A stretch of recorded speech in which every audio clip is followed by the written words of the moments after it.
Siapapun pasti pernah berbuat salah termasuk dengan orang-orang yang kita cintai sekalipun, karena sejatinya tidak ada orang yang hidup dengan sempurna.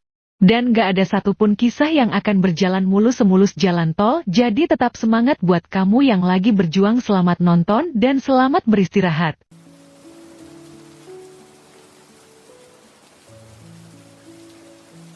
Wanita ini bernama Roni.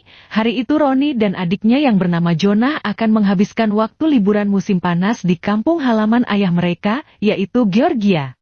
Tidak seperti Jonah yang tampak begitu senang dengan bertemu sang ayahnya. Roni justru tampak cuek dan melengos pergi begitu aja ia semenjak kedua orang tuanya bercerai. Roni seketika berubah menjadi anak yang pemberontak, ia bahkan berhenti memainkan piano dan menolak beasiswa ke Julian, karena ingin melupakan kenangan bersama sang ayah. Bahkan Roni sama sekali nggak menggubris satupun surat dari ayahnya itu, nggak peduli dengan tatapan aneh dari orang-orang, Roni terus berjalan, sampai akhirnya berada di sebuah pasar malam. Ia lalu membeli sebuah minuman dan tak berapa lama seorang cowok yang bernama Will tiba-tiba menabraknya, hingga membuat minuman tumpah sampai membasahi bajunya Roni. Will yang merasa bersalah pun buru-buru minta maaf dan menawarkan akan membelikan Roni baju baru.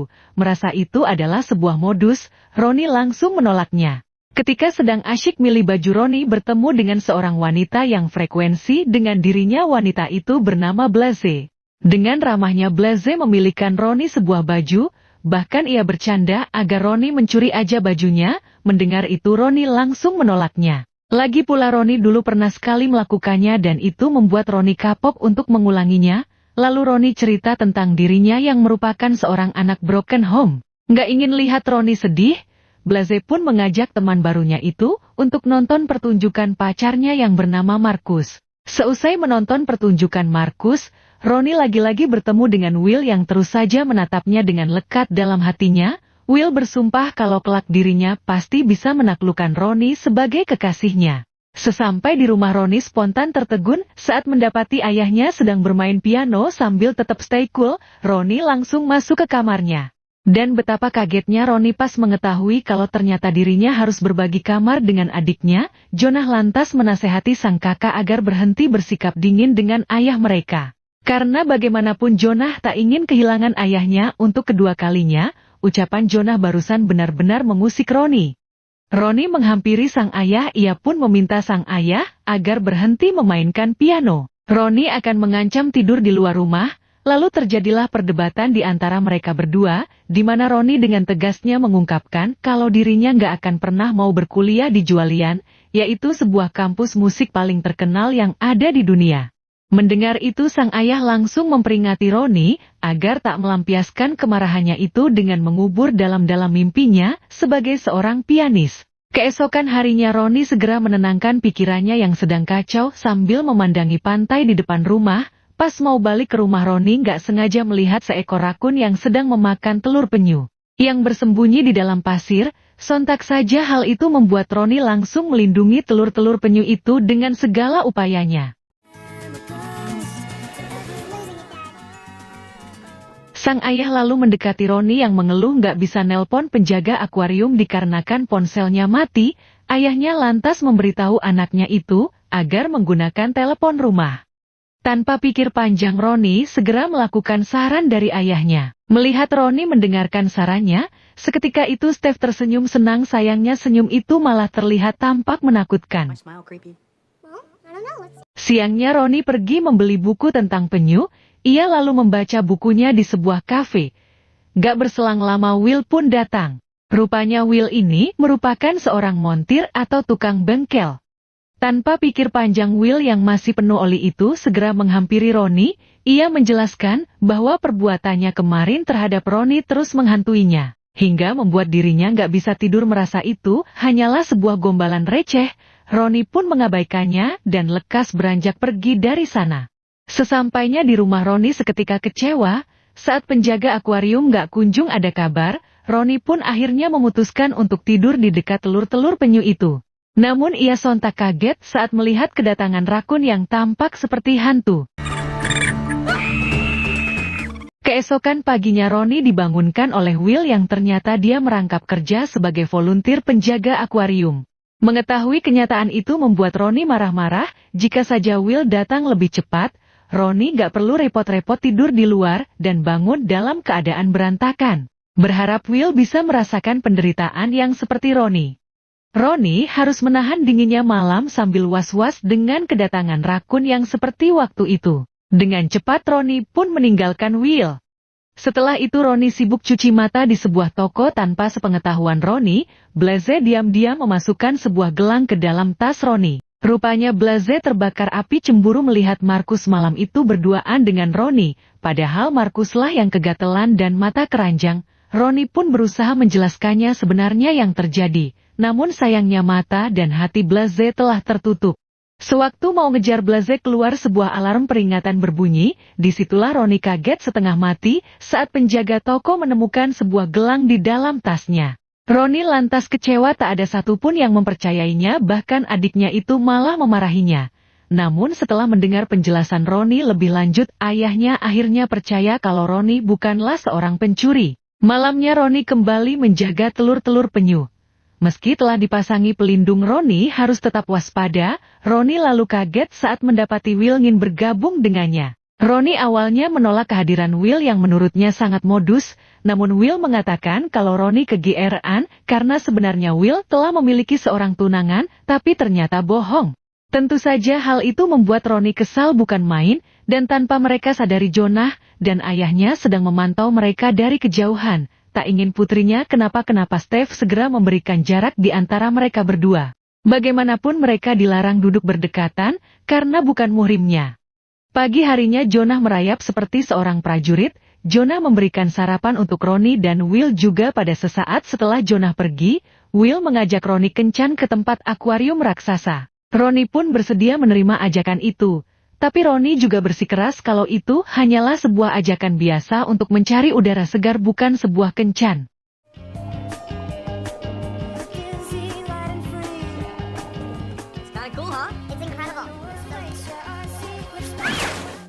Setelah momen itu mereka pun resmi pacaran ketika Ronnie sedang menemani Will main volley. Asel yang merupakan mantan pacar Will segera memberitahu Ronnie kalau Will adalah seorang playboy. Mendengar itu Ronnie pun langsung kecewa. Di rumah pas Will datang, Ronnie dengan cepat mengusirnya. Ia lalu berlari masuk ke dalam kamarnya Steph yang menyaksikan semua itu hanya bisa terheran-heran. Steph hanya bisa mengatakan pada Will bahwa dirinya sama sekali nggak mengerti dengan jalan pikiran seorang wanita. Will lalu menunggu Ronnie di depan rumah gak tega melihatnya. Steph dan Jonah pun seketika ngompor-ngomporin Ronnie agar lekas berbaikan dengan Will. Di situ Ronnie menumpahkan segala kekesalannya pada Will. Ronnie gak ingin bernasib sama seperti gadis-gadis lainnya yang mana akan dicampakkan begitu saja. Setelah Will puas mempermainkannya gak ingin masalah semakin panjang, Will langsung nyosor mulut Ronnie dengan sebuah kecupan. Atas kejadian itu hubungan Ronnie dan Will kembali membaik seperti sedia kala.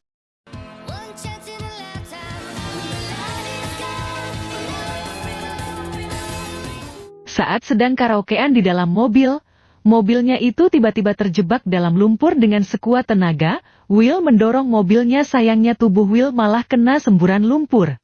Ronnie yang melihatnya langsung ketawa dan langsung meledek Will. Mereka pun lanjut bermain lumpur.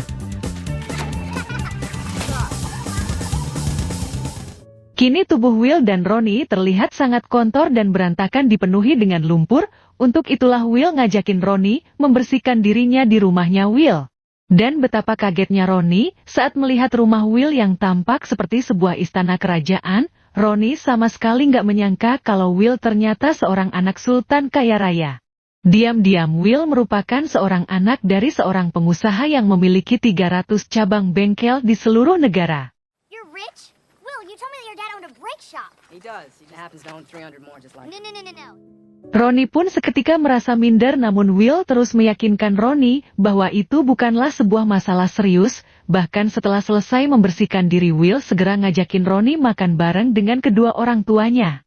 Mengetahui Ronnie nggak melanjutkan kuliahnya, ibu Will pun langsung memasang wajah jutek. Ia merasa Ronnie sama sekali nggak pantas menjadi pendamping Will. Dengan sengaja ibunya Will menyinggung tentang pesta pernikahan kakaknya Will. Ia lalu manas-manasi Ronnie dengan mengajak Ashley sebagai teman kondangannya nanti. Ronnie yang gak tahu apa-apa itu merasa seperti orang bodoh. Ronnie pun lalu berlari pergi gak mau terjadi salah sangka lagi. Will akhirnya menceritakan tentang kisah hidup kakak pertamanya meninggal dalam kecelakaan mobil. Rumah tangga orang tuanya Will sedang berada di jurang perpisahan. Karena itulah sebelum bertemu dengan Ronnie, Will sering mempermainkan hati wanita. Karena dengan begitulah Will gak merasakan yang namanya kehampaan. Lagi pula hati Will sekarang sudah berhenti di Ronnie. Will yakin bahwa dirinya tidak akan pernah bisa berpaling dari Ronnie, dan mendengar penjelasan barusan Ronnie pun langsung memeluk Will. Untuk mencairkan suasana, Ronnie pun akhirnya kembali bermain piano.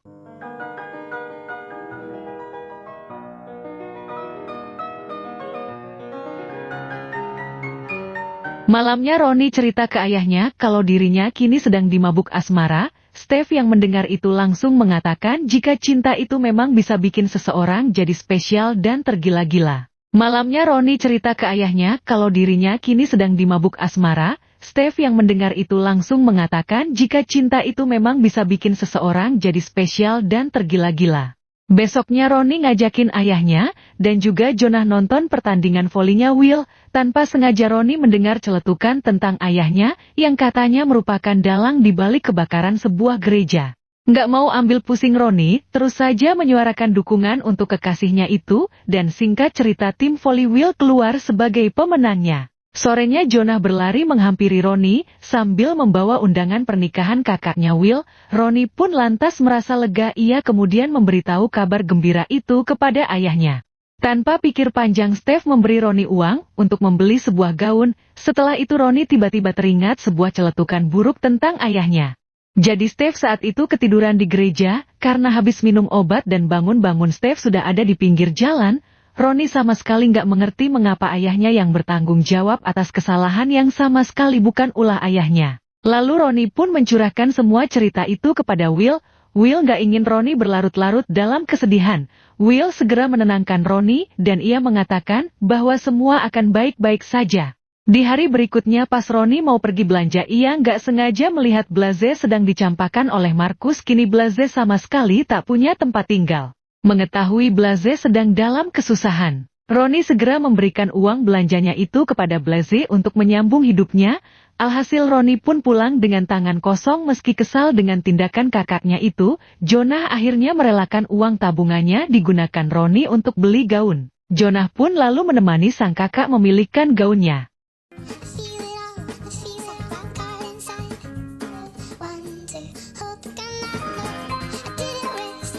Lalu Steve pun mengantar Ronnie ke kondangan. Ia berpesan kepada Will agar tidak melakukan hal-hal bodoh yang bisa mempermalukan putrinya. Di tengah pesta Ronnie bertemu dengan Blaze yang kini menjadi seorang pelayan. Blaze sungguh berterima kasih atas kebaikan Ronnie, padahal Blaze telah memperlakukan Ronnie dengan sangat jahat. Nggak lama Marcus tiba-tiba datang menemui Blaze. Gak terima Blaze menolaknya, Marcus pun ngamuk dan mengacaukan pesta pernikahan kakak Will.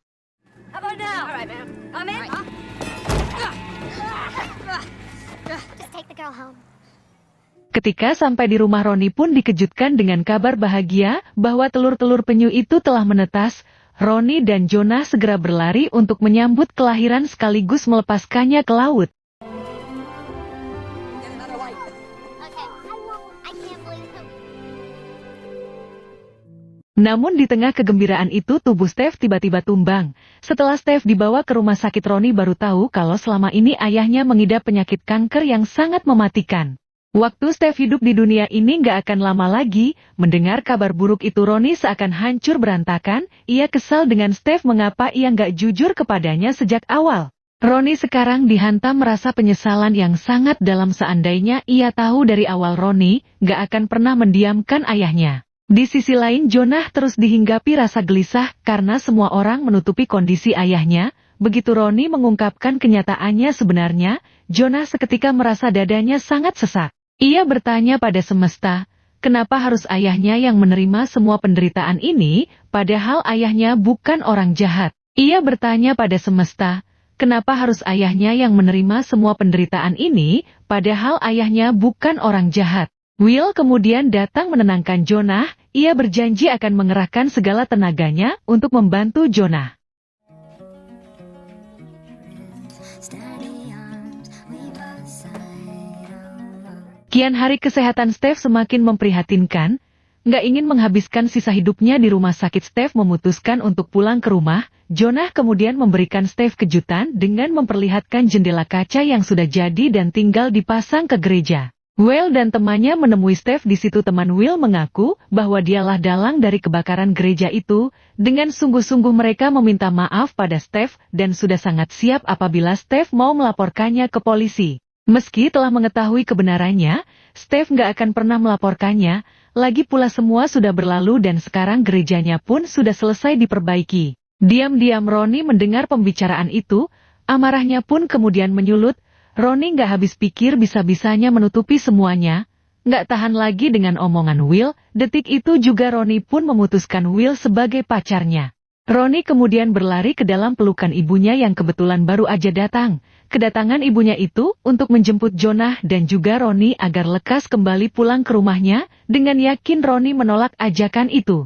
Ia ingin mendampingi ayahnya yang saat ini sedang sangat terpuruk. Sementara Jonah ia terus bersikeras ingin selalu ada di sisi ayahnya. Jonah nggak mau ayahnya itu meninggalkannya dengan cepat. Sang ayah bilang kalau dirinya sampai kapanpun akan selalu ada di dekat Jonah. Jonah bisa merasakan kehadirannya melalui cahaya yang memasuki celah-celah jendela. Dengan sangat terpaksa Jonah pun akhirnya pulang mengingat waktu liburannya telah usai, dia harus kembali masuk sekolah. Hari demi hari pun berlalu. Hari itu Ronnie nggak sengaja menemukan tumpukan surat yang selama ini ia abaikan. Seketika itu Ronnie membaca satu persatu surat dari ayahnya. Dalam surat itu sang ayah terus menghujani Ronnie dengan semangat dan juga pujian. Meski Ronnie mendapatkan nilai buruk melalui surat itulah Ronnie sadar kalau ayahnya itu pergi bukan karena nggak sayang lagi dengannya. Tapi karena sangat terpukul dengan perceraian yang menimpanya, Ronnie kemudian menemani sang ayah yang sedang duduk di teras rumah. Di situ Steph sangat berharap agar Ronnie kembali memperjuangkan impiannya sebagai pianis. Bukan karena ingin membahagiakan dirinya ataupun ibunya tetapi untuk kebahagiaan Ronnie sendiri. Karena itulah kata hati Ronnie yang sebenarnya musik dan cinta akan memberikan Ronnie kebahagiaan. Malamnya Ronnie mencoba menyelesaikan lagu ciptakan ayahnya yang ternyata diciptakan untuk Ronnie.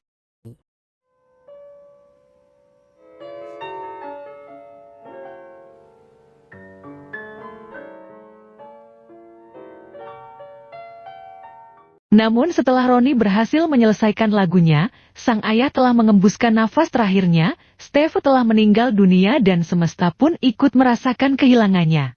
Di hari pemakaman ayahnya, seusai memberikan pidato singkatnya, Ronnie segera memainkan lagu ciptaan ayahnya itu dengan piano. Ronnie melihat ada cahaya yang masuk melalui sela-sela jendela. Ronnie yakin ayahnya pasti sedang menyaksikan permainan pianonya dari alamnya.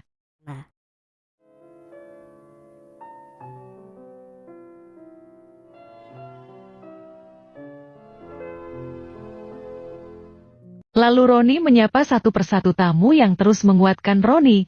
Setelah itu Will datang menghampiri Ronnie. Will memuji permainan piano Ronnie yang terdengar sangat indah, dan dia yakin kalau Steph pasti bangga memiliki anak seperti Ronnie.